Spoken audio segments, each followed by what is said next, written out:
is to become like Maria Sharapova and to win all 4 Grand Slams.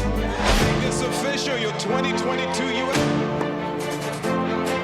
Alexandra Iala, she takes down the world #2 and 5-time major champion Iga Swiatek to make the Miami Open semi-final. 2025, isang kasaysayan ang naisulat, dahil ang bandila ng Pilipinas ay iwinagayway sa tuktok ng mundo ng tennis superstar na si Alexandra Alex Ayala. Ang kauna-unahang Pinay na nagpabagsak sa mga dambuhalang Grand Slam champions sa mundo ng tennis. Pero sa likod ng mga tropeyo at palakpakan, paano nga ba narating ng isang batang taga Quezon City ang rurok ng tagumpay? At anong mga sakripisyo ang kanyang hinarap ng mag-isa sa ibang bansa? Ito ang story ni Alexandra Alex Ayala.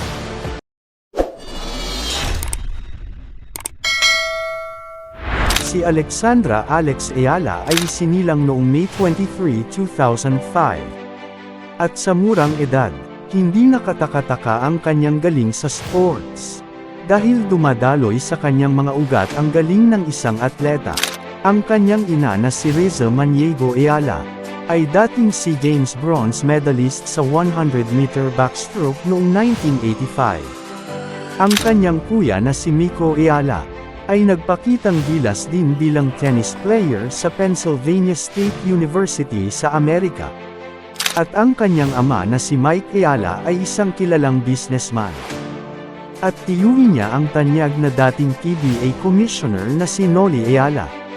Ngunit sa likod ng malalaking pangalang ito, may isang tao na naging pundasyon ng lahat, ang kanyang lolo na si Roberto Bobby Maniego. Siya ang nagpakilala kay Alex sa mundo ng tennis. At siya rin ang unang humawak sa kanyang mga kamay. Ang unang nag-coach, at ang nagtanim ng disiplinang magdadala sa kanya sa Europa, mula sa Immaculate Conception Academy at Kolehiyo San Agustin. Iniwan ni Alex ang lahat ng kinagisnan. Dahil noong 2018, sa edad na 13, lumipat siya sa Rafa Nadal Academy sa Spain. Isang desisyong napatunayang tama, nang siya ay matagumpay na makapagtapos sa nasabing prestihiyosong academy noong 2023. At nagsimula ang kanyang pagiging isang ganap na profesional. Pero bago pa man siya naging pro, niyanig na ni Alex ang junior world. Sa edad na 12, habang ang karamihan ay nagsisimula palang mangarap, si Alex ay nagsimula ng manako. Noong 2018, ginulat niya ang mundo nang pagharian niya ang prestihiyosong Les Petites As sa France. At hindi pa siya tumigil doon. Pagdating ng Oktubre sa Alicante, Spain, ang baluarte ng mga elite tennis players, sinungkit niya ang kanyang kauna-unahang under-18 title sa ITF Trofeo David Ferrer. Isang batang Pinay na nagpatambos sa mga mas matatanda at mas may karanasang kalaban. Taong 2019 at 2020, naging mas matindi ang laban. Mula sa Orange Bowl hanggang sa kanyang debut sa US Open. Pero ang tunay na pasabog, nangyari sa 2020 Australian Open. Kasama ang kanyang partner na si Cristo Nagroho, na iuwi ni Alex ang kanyang kauna-unahang Junior Grand Slam doubles title. Isang makasaysayang panalo na nagpatunay na ang galing ng Pinoy ay abot hanggang dulo ng mundo. At pagdating ng 2021, muli niyang sinakop ang Paris. Sa ikalawang pagkakataon, itinaas niya ang ikalawang Junior Grand Slam doubles trophy kasama si Oksana Selekhmeteva. Noong 2022, siya ang naging kauna-unahang Pilipino.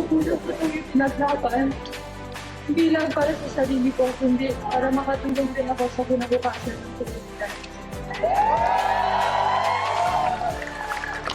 So, hindi lang ito panalo ko, panalo natin sa. Pero bago ang lahat ng ito, hindi naging madali ang paglipat ni Alex mula sa professional level. Maraming pagkatalo at maraming qualifying rounds ang kanyang hinarap. Hulyo 2024 sa lupain ng Vitoria-Gasteiz, Spain. Isang fairy tale finish ang isinulat ni Alex.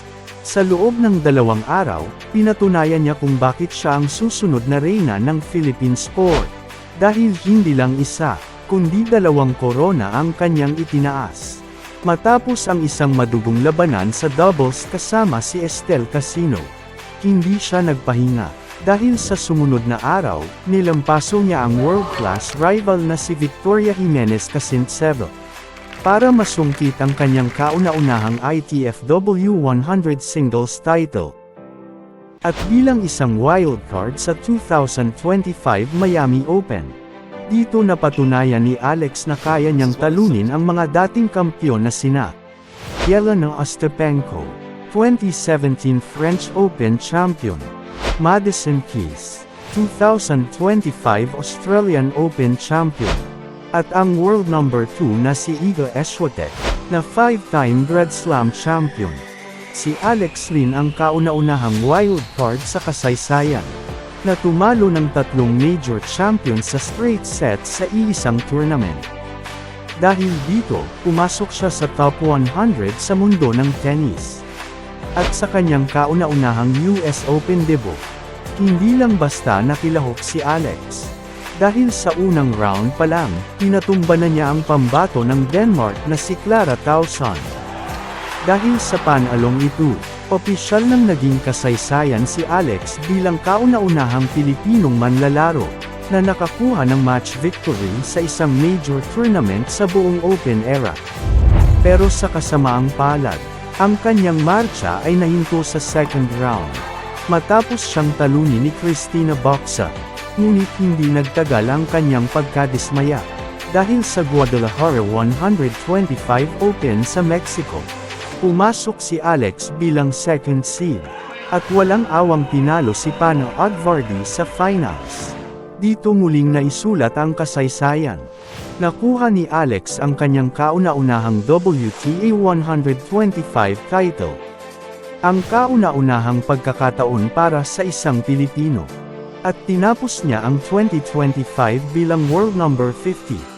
At sa ginanap na 2025 SEA Games, ang buong Timog Silangang Asya ay nakatuon sa Thailand. Pero bago pa man magsimula ang bakbakan, isang imahe ang tumatak sa kasaysayan. Si Alex Ayala kasama ang volleyball star na si Brian Bagunos, ang hinirang na flag bearers ng Pilipinas sa opening ceremony. Isang karangalang ibinibigay lamang sa mga pinakamagagaling na mandirigma ng ating lahi. Para kay Alex hindi ito naging madali. Dala ang pagod mula sa mahabang biyahe at matinding pressure ng professional tour. Pero sa harap ng mga Pilipino fans, walang jet lag na nakapigil sa kanya. At sa bawat bola na kanyang hinahampas, bitbit niya ang panalangin ng milyong Pilipino. At sa huling punto ng women's singles, tumigil ang mundo, dahil ang mailap na ginto, nasungkit na ni Alex Ayala. Hindi lang yan, dahil sa kanyang hindi matatawarang puso. Nag-uwi rin siya ng 2 bronze medals mula sa mixed doubles at women's team events. Sa pagpasok ng 2026, hindi lang basta nakilahok si Alex sa ASB Classic sa Auckland. Dinamin na niya ang court, dahil sa unang round pa lang. Ginulantang niya ang New Zealand nang itumbo niya ang Olympic silver medalist na si Donna Beckett sa isang matinding free-set thriller. Pero ang tunay na highlight ng kanyang career, ang makaharap at talunin ang kanyang mga idolo. Kasama ang kanyang partner na si Iva Jovic, pinatalsik nila ang mga dambuhalang sina Venus Williams at Elina Svitolina sa doubles. Isang mensahe na hindi na siya ang batang tinitingala sila, kundi siya na ang katapat nila. At sa quarterfinals, tinalo rin niya ang world-class player na si Magdalenet sa straight sets.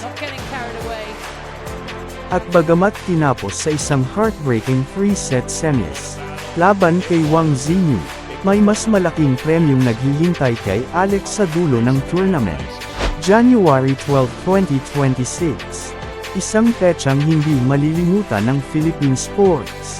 Dahil sa kanyang semifinal run sa Auckland, opisyal nang pumasok si Alex Ayala sa Elite Top 50 ng mundo. Sa career high na world number 49, Siya ang kauna-unahang Pilipino sa kasaysayan na bumasag sa pader ng top 50. Isang tagumpay na hindi lang para sa kanya, kundi para sa bawat batang Pinoy na nangangarap na maging kampyon. Anong aral ang mapupulot natin dito? Ang kwento ni Alex Eala ay hindi lang tungkol sa tennis. Ito ay tungkol sa isang batang hindi sumuko sa pangarap. Siya ang patunay na ang galing ng Pinoy ay walang limitasyon. Mula sa Quezon City patungong Spain, hanggang sa pagsakop sa Thailand at sa buong mundo. Siya si Alex Eala, ang ating Giant Slayer, ang ating kampyon, at ang kanyang alamat, nagsisimula pa lamang. Kung nagustuhan nyo ang ating content sa araw na ito, don't forget to like, subscribe and hit the notification bell, para lagi kayong updated sa ating mga kwentong puno ng aral at inspirasyon. Hanggang sa muli dito sa